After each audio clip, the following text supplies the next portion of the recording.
वर्तमान में विकास के जिस दौर से हम गुजर रहे हैं उसमें विकास तो हमें दिखता है, परंतु दूर बैठा किसी कोने में विनाश भी हमारा इंतजार कर रहा होता है।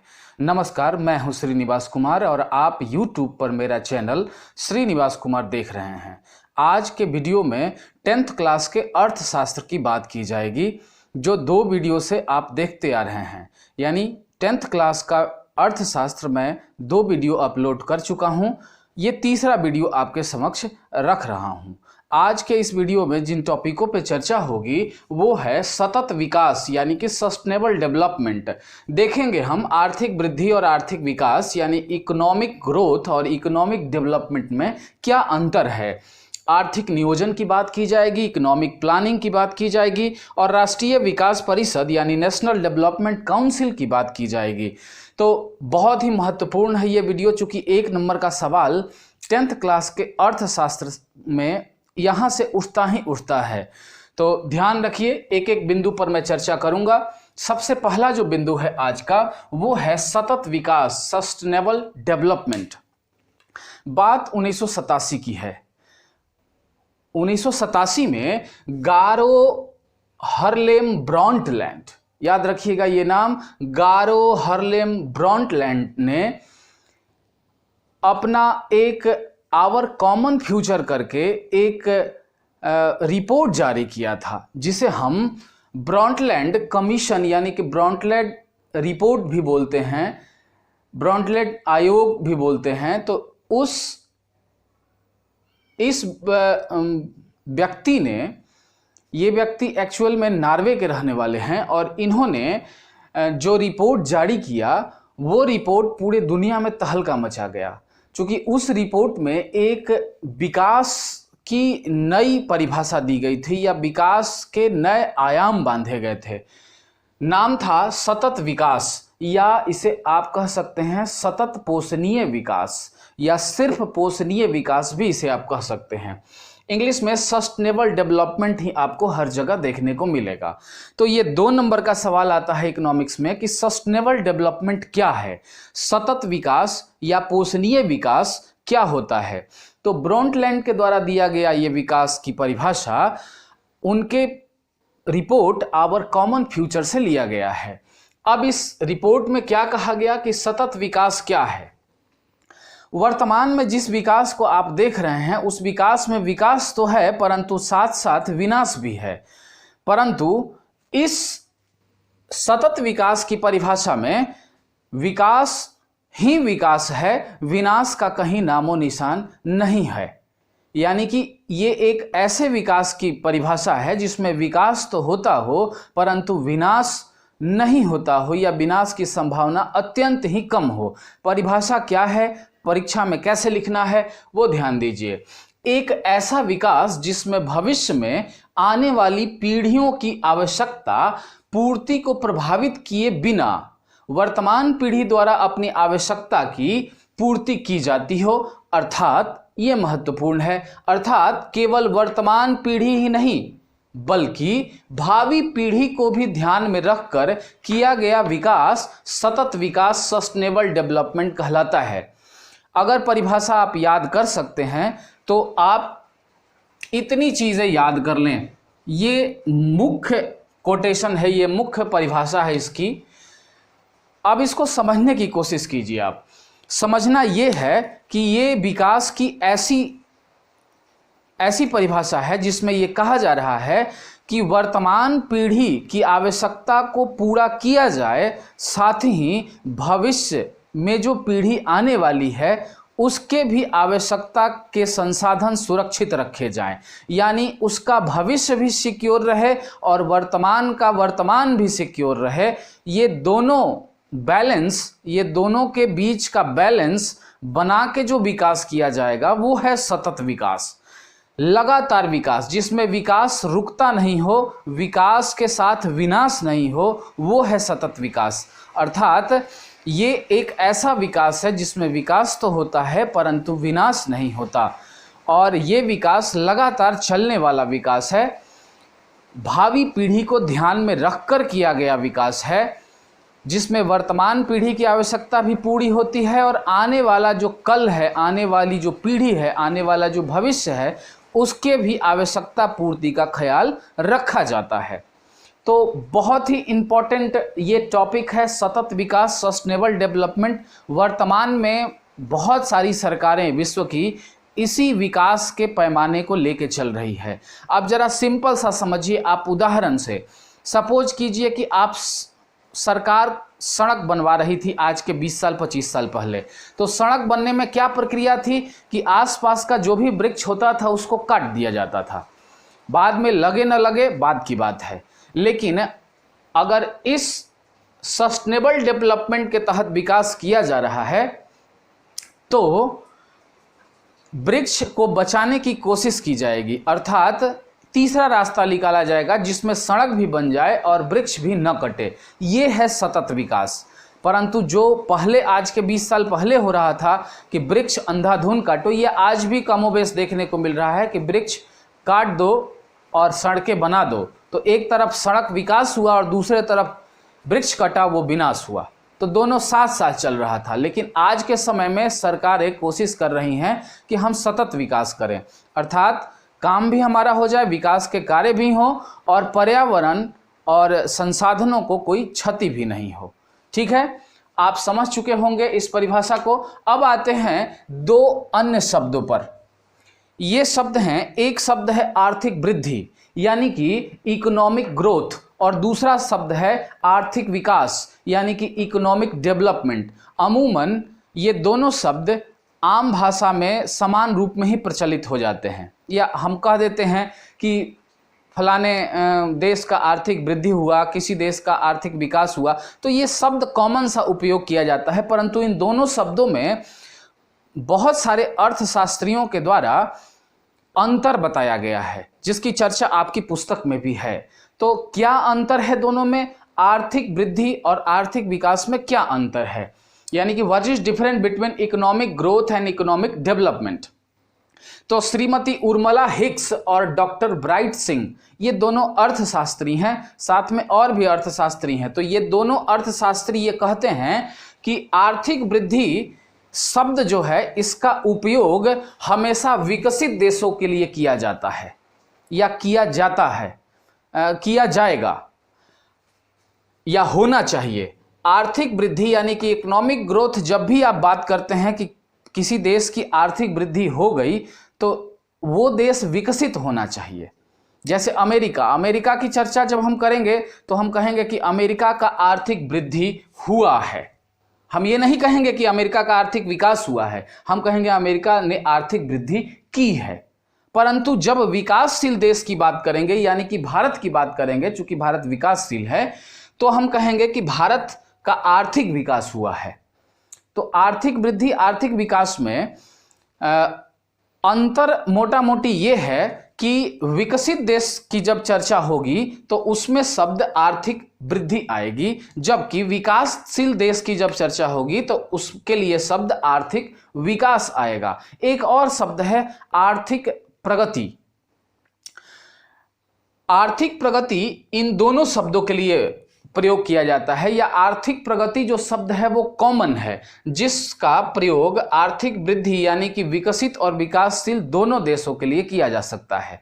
तो ये तीन शब्द थे, आपकी पुस्तक में वर्णित थे, इसलिए चर्चा करना मैंने संभव ज़्यादा बेहतर समझा मैंने। अगला पॉइंट हम देखते हैं आर्थिक नियोजन, इकोनॉमिक प्लानिंग। ये शब्द आज़ादी के बाद से देश में लगभग 60 सालों तक छाया रहा।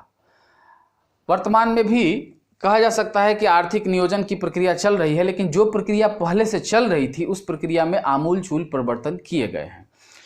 आर्थिक नियोजन क्या होता है, इकोनॉमिक प्लानिंग क्या होती है, पहले थोड़ा उदाहरण देके मैं समझूं। आपके घर में अगर 500 रुपए का इनकम है तो उस 500 रुपए का किस किस रूप में आप खर्च करेंगे, यानी कौन कौन चीजें सबसे ज्यादा आपके घर में जरूरी हैं उसको आप पहले पूरा करेंगे, और उसके बाद पैसा अगर बचेगा तो उससे कम जरूरत वाली चीज आप पूरा करेंगे। ये जो प्रक्रिया आप अपनाते हैं अपने घरों में, यही आर्थिक नियोजन है। देश भी ऐसे ही करता है। देश में टोटल जितना इनकम होता है उस इनकम के अनुसार देश की आवश्यकताओं को देखा जाता है और उन आवश्यकताओं को पूरा करने के लिए उन पैसों को एक अलग अलग मात्रा में खर्च किया जाता है। यही आर्थिक नियोजन है। परिभाषा आप कैसे लिखेंगे? राष्ट्र की प्राथमिकताओं के अनुसार, राष्ट्र की प्राथमिकता यानी देश में जरूरी काम क्या क्या है, तो राष्ट्र की प्राथमिकताओं के अनुसार देश के संसाधनों का विभिन्न विकासात्मक क्रियाओं में प्रयोग करना इकोनॉमिक प्लानिंग कहलाता है। सिंपल सा बात है कि राष्ट्र में प्राथमिकता क्या क्या चीज की है, यानी देश को जरूरत क्या क्या चीज की है। सड़कें बनाने की जरूरत है, ज्यादा किसकी जरूरत है? सड़क की जरूरत है, रेलवे ट्रैक की जरूरत है, या किसी और योजना की जरूरत है। तो देखा जाता है कि देश में प्राथमिकता के अनुसार सबसे ज्यादा जरूरी चीज जो है वही प्राथमिकता है। तो प्राथमिकता के अनुसार देश में जितने संसाधन हैं, वो चाहे रुपए पैसे हो, पेड़ पौधे हो, या प्राकृतिक कोई भी संसाधन हो, तो उन संसाधनों का विकास की क्रियाओं में किस तरह प्रयोग किया जाए या प्रयोग करने का जो प्लानिंग है वही आपका आर्थिक नियोजन इकोनॉमिक प्लानिंग है। तो देश में आज़ादी के बाद से इकोनॉमिक प्लानिंग की प्रक्रिया चल पड़ी। अब यहां से सवाल जो 1 नंबर का आए दिन पूछता है या पूछ सकता है, पहले भी पूछा है यहां से सवाल, वो क्या है? पहले तो आर्थिक नियोजन की परिभाषा आप याद रखेंगे, उसके बाद आर्थिक नियोजन करने की प्रक्रिया आगे बढ़ी और ये इस प्रक्रिया ने इस प्रक्रिया को एक नाम दिया गया जिसका नाम था योजना आयोग।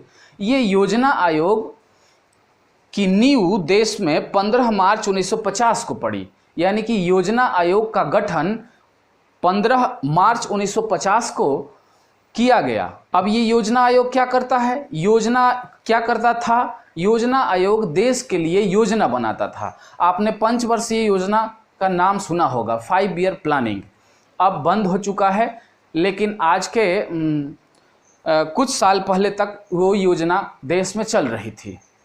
खैर, योजना आयोग का गठन 15 मार्च 1950 को किया गया कि देश के प्रगति किस रूप में किया जाए, देश में प्राथमिकता के आधार पर किस तरह संसाधनों का उपयोग किया जाए, इन सभी चीज़ों का जो प्लानिंग हुआ वो जिस संस्था के तहत हुआ वो था योजना आयोग। योजना आयोग का गठन आप समझ चुके। अब योजना आयोग जो बना था 1950 को, उस योजना आयोग ने देश के विकास के लिए 5 साल का प्लानिंग बनाया, यानी 5 ईयर प्लानिंग, 5 वर्षीय योजना चलाई।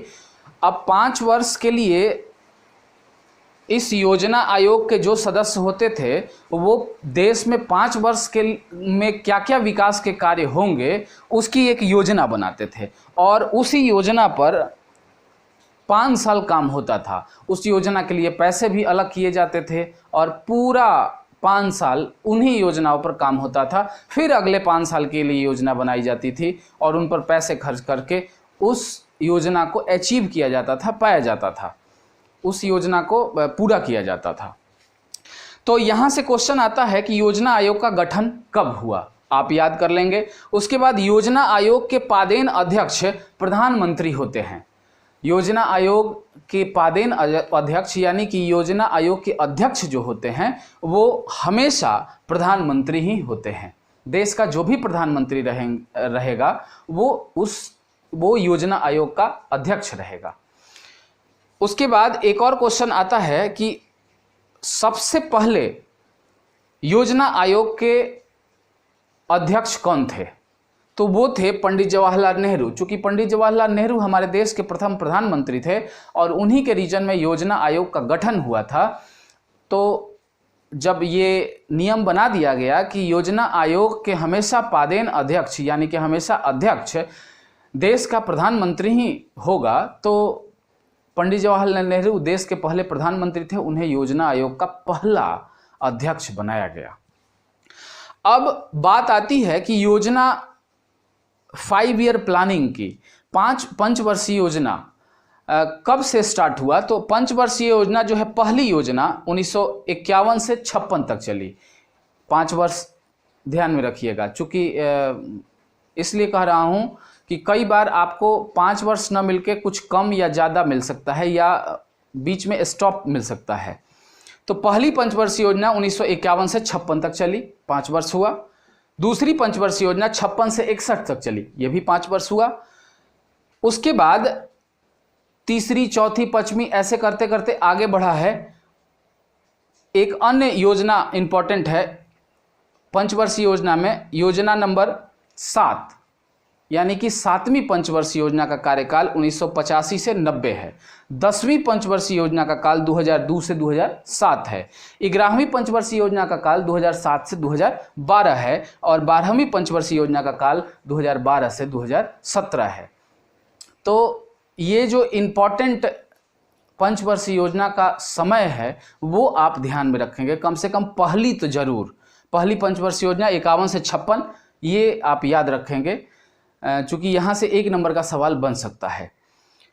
और लास्ट जो योजना है पंचवर्षीय वो है 12वीं योजना, 2012 से 2017, ये भी आप ध्यान में रखेंगे। और 17 के बाद योजना आयोग को स्थगित किया गया, यानी कि खत्म कर दिया गया, और वहाँ पर एक विकास का अन्य आयोग बनाया गया जिसे हम कहते हैं नीति आयोग। ये एनडीए यानी कि भाजपा जब सत्ता में आई तो इन्होंने परिवर्तन किया है। अब इन योजनाओं को ध्यान में रखने के बाद एक इम्पॉर्टेंट टॉपिक और, राष्ट्रीय विकास परिषद। ये बहुत इंपॉर्टेंट है। नेशनल डेवलपमेंट काउंसिल क्यों इंपॉर्टेंट है? क्योंकि योजना आयोग के साथ राज्यों के तालमेल का जो काम है वो इसका है, राष्ट्रीय विकास परिषद का। तो सबसे पहले याद रखेंगे, राष्ट्रीय विकास परिषद का गठन 6 अगस्त 1952 को किया गया और इसका काम है आर्थिक नियोजन में योजना आयोग और राज्य सरकारों के बीच तालमेल में तथा सहयोग का वातावरण विकसित करना। यानी कि जो योजना आयोग बनाया गया 1950 को, उस योजना आयोग के बाद लगभग 2 साल बाद 1952 में 6 अगस्त 1952 को योजना आयोग और राज्य, ये दोनों के बीच तालमेल कैसे बैठाया जाए। चूंकि विकास करना है तो राज्य भी उसमें इंक्लूड है, देश का विकास होना है, सड़कें बनानी है तो कुछ सड़कें यूपी में बनेंगी, कुछ सड़कें एमपी में बनेंगी, कुछ विकास के काम यहाँ होने हैं, वहाँ होने हैं। तो राज्यों के साथ भी समन्वय केंद्र सरकार का चाहिए, तालमेल चाहिए। तो राज्य सरकार और केंद्र सरकार, इन दोनों के बीच तालमेल बैठाने के लिए जिस परिषद का गठन किया गया वो है राष्ट्रीय विकास परिषद। तो आर्थिक नियोजन योजना आयोग और राज्य सरकारों के बीच तालमेल बनाने के लिए या तालमेल बनाने का जो काम है वो है राष्ट्रीय विकास परिषद का कार्य। अब इसके सदस्य कौन होंगे? तो सभी राज्यों के मुख्यमंत्री इसके सदस्य होंगे। जितने 29 राज्य हैं उन सभी राज्यों के मुख्यमंत्री इस राष्ट्रीय विकास परिषद के सदस्य होंगे और इसका मुख्य काम राष्ट्रीय विकास परिषद का योजना आयोग और राज्य सरकार के बीच तालमेल बैठाना। जैसे बिहार के लिए कोई योजना बन रही है और उस योजना का पैसा नहीं मिला, कम मिला, ज़्यादा मिला, इन सब बातों में उलझन पैदा ना हो, दिक्कतें पैदा ना हो, इसलिए राष्ट्रीय विकास परिषद का गठन कर दिया गया। ये राज्य सरकार और केंद्र सरकार के बीच जो योजना का तालमेल है वो बैठाने की कोशिश करता है, दिक्कतों को समाप्त करने की कोशिश करता है। तो यहाँ से 1 नंबर का सवाल आ सकता है कि गठन कब हुआ राष्ट्रीय विकास परिषद का। दूसरा सवाल आ सकता है कि इसके सदस्य कौन लोग होते हैं। तो प्रत्येक राज्य के मुख्यमंत्री राष्ट्रीय विकास परिषद के सदस्य होते हैं, नेशनल डेवलपमेंट काउंसिल के सदस्य होते हैं। तो इतना सारा आज का टॉपिक था मेरा। और यहाँ से 1 नंबर का सवाल योजना आयोग से बहुत ज़्यादा उठेगा कि योजना आयोग का गठन कब हुआ, योजना आयोग के पदेन अध्यक्ष कौन होते हैं, योजना आयोग के पहले अध्यक्ष कौन थे, राष्ट्रीय विकास परिषद का गठन कब हुआ, इसके सदस्य कौन लोग होते हैं, और सस्टेनेबल डेवलपमेंट का जो कॉन्सेप्ट है वो किस आयोग के तहत आया। तो याद रखिएगा ब्रंटलैंड आयोग है, यानी ब्रंटलैंड कमीशन ने जो विकास की एक नई परिभाषा है सतत विकास, उसको दिया था। तो आज के लिए बस इतना ही। हमारे चैनल को लाइक करें, शेयर करें। अगले वीडियो में मैं इसी का अगला भाग लेके आऊँगा। नमस्कार।